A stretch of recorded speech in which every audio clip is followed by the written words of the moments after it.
Remember, you are stronger than you think. Don't believe me? We're about to prove it.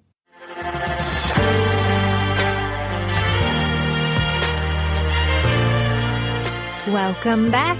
This is Jen Lee, creator and host of I Need Blue podcast, True Crime to True Life.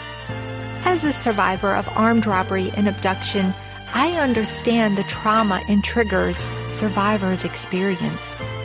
Knowing this, and through my powerful podcast, I offer survivors a safe place to share their lived experiences. Survivors need blue to feel they belong, they are loved, understood, and my favorite, empowered. Please note, I Need Blue does contain sensitive topics which could be triggering.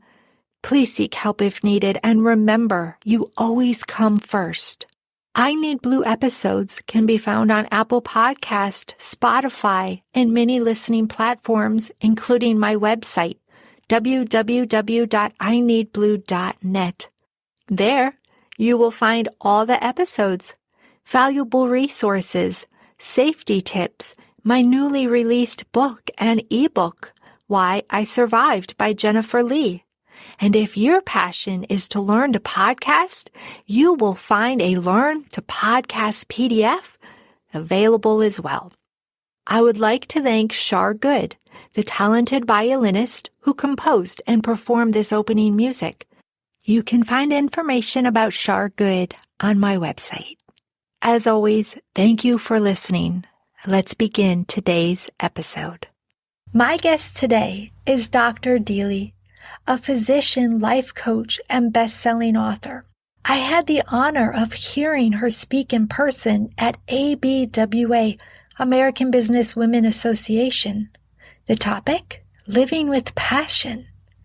As a physician, wife, mother, and cancer survivor, it made her realize that life is too short. She was going to survive this cancer to begin living and to celebrate life. As I listened, captivated by her story, I knew her message of recovery, self-love, resilience, hope, and breaking patterns would resonate with my audience. This is a true life story you won't want to miss. Dr. Deely, thank you for being my special guest today, and welcome to the I Need Blue podcast. Thank you. My story can be told in a very long and rambling way, so let me try to make it short. When I was 3 years old, I put on my older sister's school uniform and followed her to the school across the street and sat in a pre-kindergarten room and refused to go home. I loved school. I was passionate about learning. I was the happiest. The teachers had to give up and ask my parents to register me officially. And I ended up staying in a pre-K4 class, or the equivalent of that, 1 year younger, being only 3. Did so well that they promoted me from kindergarten. I skipped first grade to second grade. And then it stopped being fun because a 5-year-old in a classroom designed for 7-year-olds trying to catch up with grammar and division and all the cursive writing back then, all the things that the other kids had been doing for an entire year, I developed this imposter syndrome at age 5 of, oh my gosh, my parents are so proud that I'm such a great student, and I'm a horrible student. It's so hard to understand this class. So I say the beginning of from learning for the sake of joy to learning for external motivators, for the sake of a grade and passing a course and pleasing the parents and the teachers. So after a while, I was able to catch up again, and I became this grades-obsessed person. I tell everybody I am a recovering overachiever. It has been 5 days since the last time I self-flagellated. That's my introduction usually. I went ahead and graduated summa cum laude. I was valedictorian at medical school, but I always kept that imposter syndrome, that I'm only worth something if I am getting the highest possible marks. and the highest possible grades, which doesn't help you after you graduate when there's no longer exams to prove yourself and you are dependent on the approval of bosses or husbands. It's very hard to have a measurement, a concrete measurement that you are doing okay if you haven't learned to give you the inner validation of learning when you are doing okay for the way you feel.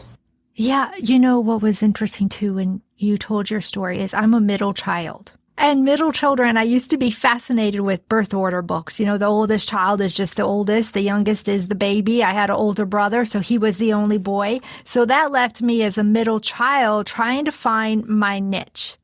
And for me, my niche was my grades. And it would have been devastating if I ever got an F. I mean, I remember I got a D in geography class, Mr. Domstites. Like, I remember the teacher of the year, all of that, because it devastated me. And so I completely get that pressure that I put on myself. You know, my parents didn't put that kind of pressure on me. They expected it because that's what I always delivered. But I completely understand, even at that young age. Yes, and I'm a middle child too, by the way, so I know what you mean. I reinvented myself already twice in my life. The first time, I was a physician, married to my college sweetheart, first and only man I'd ever dated and kissed and everything. Mother of 4 children, including kids with special needs. But I use the term college sweetheart loosely. It was actually a very painful relationship, not very healthy, with a lot of psychological tinting of misogyny and unhealthy cultural patterns of the Latin American upbringing. And I had to reinvent my entire moral code in order to ask for a divorce, because I came from a very conservative family, a Catholic upbringing. My parents were not only very religious, but also active in their church, teaching couples to avoid divorce. So it was like a family tradition that we valued family and the sacrament of marriage. So for me to accept I am so miserable that I feel cancer cells activating in my body, and this is not the life I want to live, I had to forgive myself for getting my first F in my life. I was an honor student, so I didn't want to fail my marriage, and heal myself enough to get to the point when I could reinvent my moral code. It looked like if I had no hope to ever remarry or find love, but I said, you know what? I never really fell in love. Marrying my ex and started with, hey, I had never dated. I was 19 and this guy asked me out. I never was crazy about him. My mother was diagnosed with cancer when we had just started dating, and I clung to him. And we ended up marrying because it was what was next in the milestones. We were graduating, we were moving to start specialties. So I knew, I said, I don't want to die without having known what it is to be head over heels in love and feeling that that person loved me back. There was a part of me that believed in soulmates and in romantic love. I became a student of self-help to heal myself, and I have been interested in personal development since age 17, studying everything possible about how can you reinvent your identity, visualize, clarify what you want, and use the power of your mind to release any obstacles that you have to get to your goals. A lot of my spiritual development started also in between reconciling my forgiving myself for a divorce, heading to finding love. And I met the love of my life, my husband David, who at the time, because he was an eternal bachelor, never married, no children, I said, well, he's going to break my heart. I'm probably going to be completely destroyed, but it's worth it because I'm crazy about this guy. So I started a relationship with him, and to my surprise, he was very quickly clear that he wanted to meet my children, that he wanted to be part of their lives, and we have been married now for almost 9 years, together for 11 plus. He's the best stepfather my children could have ever asked for, and we are extremely happy. And that, I tell him, you were my proof that this is possible. I tell him, I could not have designed someone better for me than you. His qualities. He has overdeveloped all the areas in my life that I am underdeveloped and I need. He's the college professor that's bossy, and he is exactly what I needed to develop my assertiveness and to learn to talk for myself and say no. He was so perfect and such a perfect soulmate for my children that I say, you are the proof that I am connected to God in a more intimate way than I used to believe, that I am actually part of God, because only I could have designed a human being so perfect for me. That's amazing. I also, like you, have a similar situation where I met my second husband who had never been married, no kids, nothing as well. And I remember staring back saying, why did he pick me? I do think that God absolutely plays a role in the people we meet.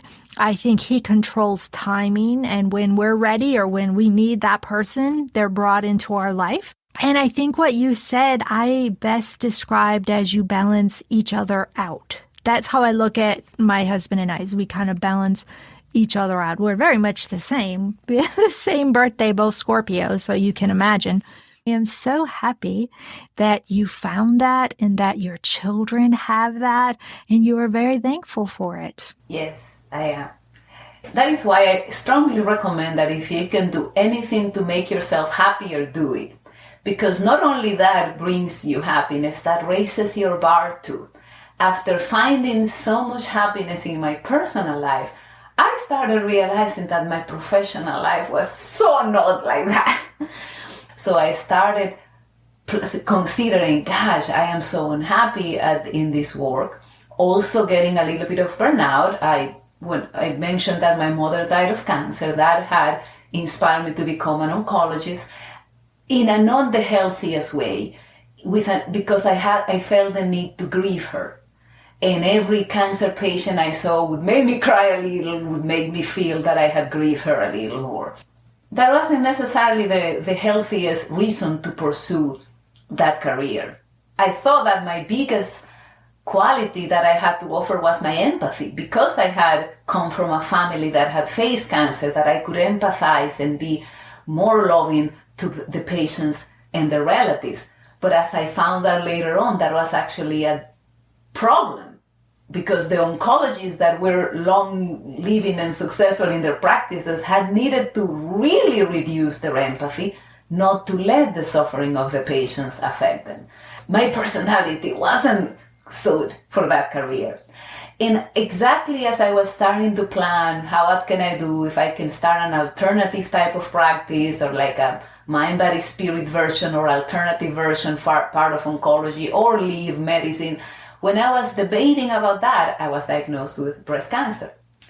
Not only with breast cancer, which as an oncologist, I used to say, oh, those are the cases I like to see because they're curable, and doctors can never have the normal thing. I was diagnosed with a very rare, actually 2 cancers, and one of them was a very rare form of cancer, breast cancer in the skin, that at first appeared like a metastasis, like something that had spread. So that was a huge shaking for a few days, believing, oh my God, I have cancer that is incurable, and I'm going to die sooner than later. We all are, but I'm going to die sooner than I plan. I'm going to die and leave my children orphaned when they are not ready to face the world. Oh my God. And at that time, I tell everybody my biggest epiphany was realizing the best thing I had ever done had been divorcing and meeting my husband. Because if I died now, at least I had achieved that dream, my dream of finding my soulmate, and all those memories we had collected over the years, from trips to Europe, to thousands of sunsets and sunrises, to all the time we spent together. That was the difference between me saying dying young is horrible, it sucks, and me saying, this is devastating. I never got to do anything that I wanted to do in my life. Thank God, knock on wood, it was a false alarm. It wasn't metastatic. I went through everything you can imagine, 4 surgeries, chemo, radiation. But that left me with this conviction. This is not what I want to do the rest of my life. For how long or how short my life, the life that I have left is, I want to make a living spreading love, spreading joy, not fighting death, but celebrating life. I think that is amazing. You talk about cancer. That is not an easy thing to go through, and that will test your strength and your endurance in itself. How did you get through those times? Well, the first thing is that everything can have the seed of something good. I believe that no matter how bad, anything that has happened in my life has brought something good with it. In the case of the cancer, I had been for years, 4 decades, being an informal life coach to my patients, giving them tips and supporting them through the treatment and giving them mindset adjustment. And I had to apply all those to me at the time, starting with be in the present moment. From the moment when they give you a diagnosis and then you have to wait weeks until they finally do a surgery and you are thinking, oh my gosh, I have a time bomb inside me. I have this cancer spreading cells to God knows where while I'm walking. And any moment one of those cells could spread, dislodge and go somewhere and spread. To you having to say, I am just present in this moment, one breath at a time, one step at a time, savoring this sunset, savoring this beach walk, knowing that whether I panic or not, the calendar will continue to run and the surgery date will arrive. That's one of the biggest things I got from there, being in the moment and separating pain from suffering. Pain is a normal mechanism of defense from the body. You cut yourself, it hurts, so you learn not to go there again. Suffering is the emotional meaning that we put.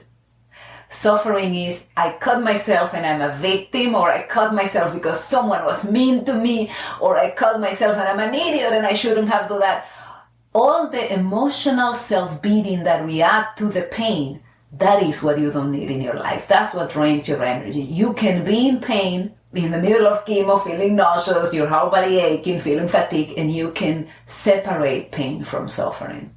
Wow, I have never heard that before, but it makes so much sense, and I appreciate you for sharing that. And that is going to be something that I am going to, I actually wrote it down because I'm going to remember that. And I was also thinking when you said be in the present moment, how do you stay in the present moment when we have such a busy, fast-paced outside world? How do you do that? It's a muscle that you have to develop with practice. We have heard about meditation. It's a very hard Olympic level type of exercise to develop those muscles of presence and awareness. I encourage you to research positive intelligence. My most recent training is from there. And the PQ rep, which is a 10-second to 15-second mini meditation that you do where you focus completely in one sense. For example, rubbing your fingertips together and paying all the attention into the ridges in your fingertips, both fingers. Focusing completely in your breath for 10 seconds or 3 breaths. And every time you do one of those, it's like doing a repetition, lifting weights. And your goal is to strengthen those muscles of being able to rein your attention back. Wonderful. So I heard you say positive intelligence, and that it's one of your current teachings. So while we're on this topic, please tell us where we can find that information for those who are listening or as in awe as I am at what you just shared. How do they contact you, find that information? My website is joyfullysuccessful.com. Booking yourself an appointment where you can get a complimentary session to talk to me and answer your questions, give you a perspective, see if we're a good fit to work together. And it's basically a free coaching session that people can get. There's a link directly on my website where people can do that. My email is joyfullysuccessfulcoaching@gmail.com. Thank you. And I will put all of that information in the show notes as well. Can I ask you, what is it like raising a special needs child? Well, when I said that everything quote unquote bad that has ever happened to me has been good, my daughter is one of the biggest spiritual masters I have ever had. My beautiful, wonderful daughter, she was only like 5 pounds. And she needed reanimation. She had a very low Apgar scores, and we thought we had dodged the bullet, but later on she showed to have developmental delays, needed a feeding tube, developed a seizure disorder, was labeled with autism.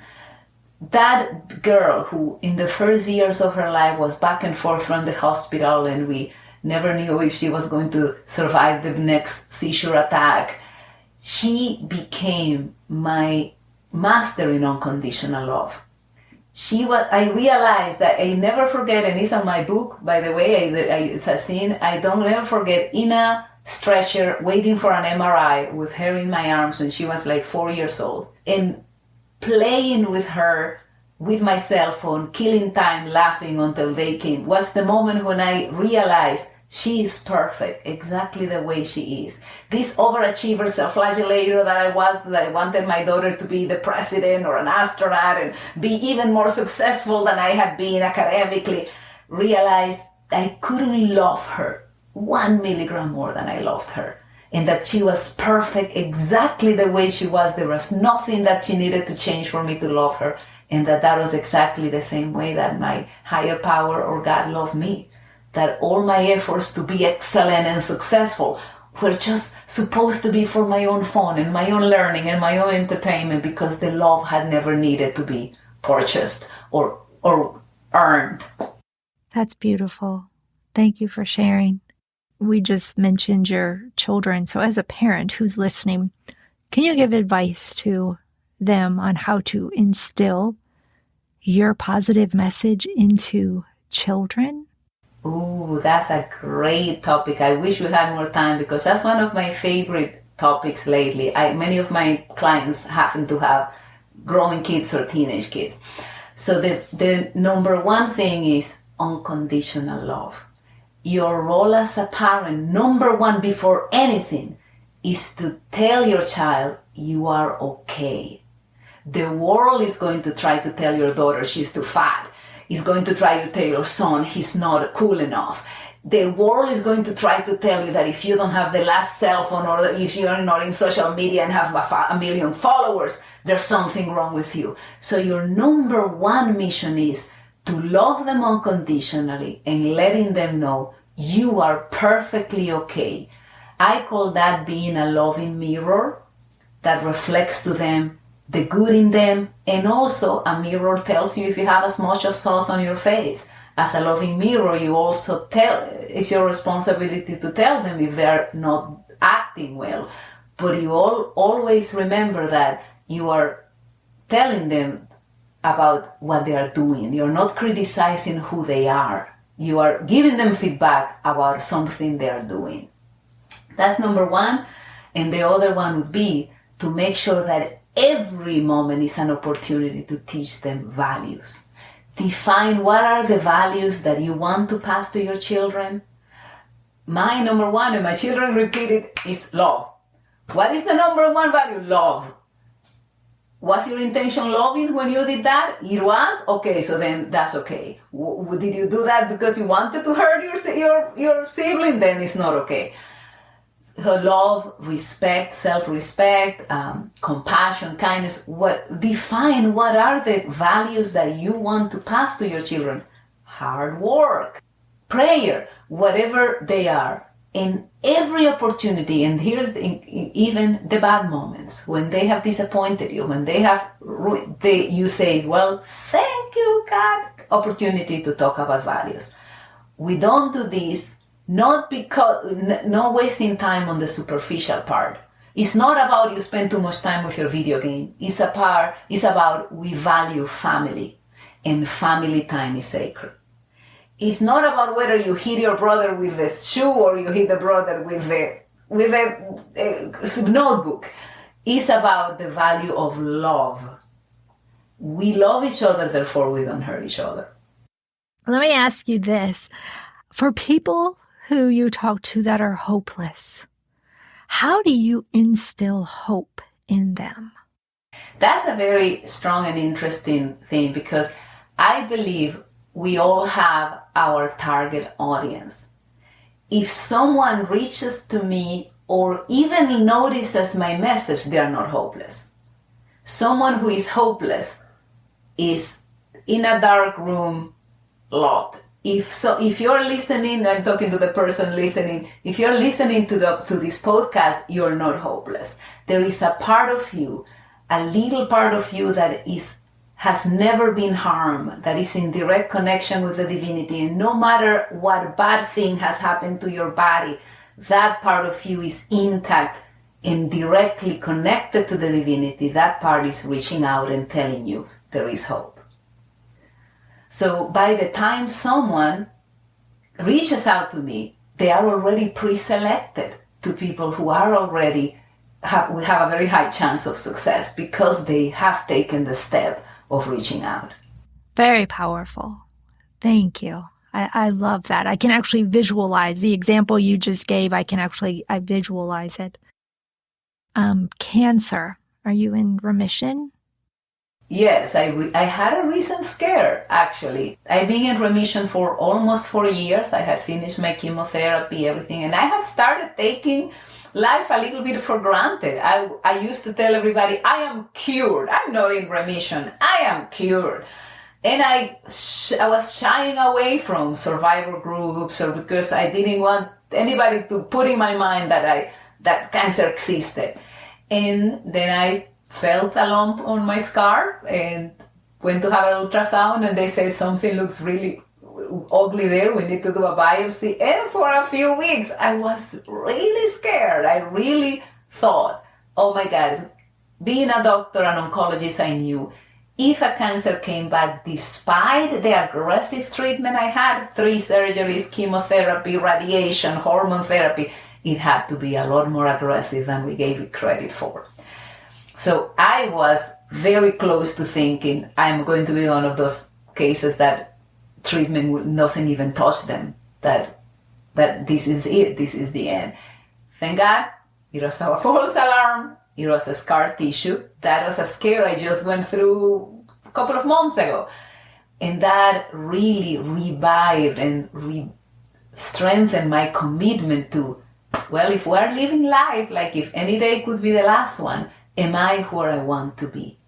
Am I doing now exactly what I want to be doing? If not, then I'm in the wrong place. I have to move. And if I die tomorrow, what would be my regrets? My answer at the time was, my regrets would be that I didn't get to talk to more people and spread my message to more people. So my focus in the past few months has been growing my connections, growing my practice, growing my platform. And when you add information there for the listeners, please also add my email list. Right now, when someone goes to this, I'll give you the website. When someone enters their email address, they receive 7 steps to passion, freedom, and purpose, a little inspirational summary of how to reinvent your life, and then they get inspirational messages from me regularly. So I encourage people to join my email list, and I'll give you that link. Completely understand the wanting to reach more people, as many as you can, with your message and your positivity. What do you find is your most valuable message that you want to share to everyone? I always say that my motto is, life is short, live with passion. Life is too short to be where you're not exactly, absolutely sure you want to be. The purpose of life is to be you, to be your unique expression of the divinity that only you can be. And if you are not being that, and if you're not feeling that you are being that, then life is passing you by. It's time to reconnect with that. That's my official message. But I know that underneath all that, the biggest message, when I was asking myself this question during my biopsy scared. If I only had a few days to tell something to the world, it would be a message that is borrowed from the Course in Miracles, but is also from Eastern religion everywhere, and also the Bible. The only thing real is love. Anything that is not love is a hallucination of the mortal mind, is fear. If you do only one thing in the rest of your life and you only love, you are going to be okay. Are you loving? Are you loving what you do? Are you loving your life? Are you with someone you love? As long as the answer is yes, you are fine. There's nothing else you need to achieve. Wonderful. Love and passion. Tell us about your book. Well, my book is called Bouncing Back, a how-to manual for joy with minimal energy exertion. And I actually wrote it before learning all the new things I learned with my coach trainings. I wrote it based mostly on the teachings I was giving my patients for decades that then I had to apply to myself. When you are in the middle of chemo, you have no energy to do anything. So the minimal energy consumption things that people could do to reboot, to find happiness, to reconnect with joy, even when things are hard going on in their lives. And that will be in the show notes as well for others to easily find too. What is on the top of your bucket list? Oh my gosh. If there is an unfulfilled dream that I still have on my list that I'm working toward, is more traveling. My husband and I would check many of my dream places in the past few years through Europe, but COVID came, interrupted the traveling, and I have on my list that I want to go back to Italy, that I want to travel to Thailand and Turkey and Sweden. Those are the ones that I have on top of my list. That Italy, I have been there several times and I love it. I want to go back, but those countries, that's it. And the other one is to see my children ready and for the world by themselves. Yes. I'm not ready to leave this planet until I see them settle enough that if I am taken away, they will be okay. Right, absolutely. Where is your most favorite place that you have traveled? Is it Italy? That is the difficult question, because Italy has gorgeous places, especially Sorrento, Taormina, Sicily. But my favorite place has to be Seville, Spain. That is in what is called Andalusia, the most southern part of Spain. You have Cordoba, Granada, Seville. It's hard to decide between that and Italy, but because that, adding to that the fact that they speak Spanish and I feel so at home when I'm speaking Spanish, I would need to say that makes them win. Thank you so much, Dr. Deely, for being my guest on the I Need Blue podcast. Thank you so much for inviting me. I appreciate your message today. This is Jen Lee with the I Need Blue podcast. You can find all of my episodes on Apple Podcasts, Spotify, all of your favorite podcast platforms, as well as my website, www.ineedblue.net. Please remember, you are stronger than you think.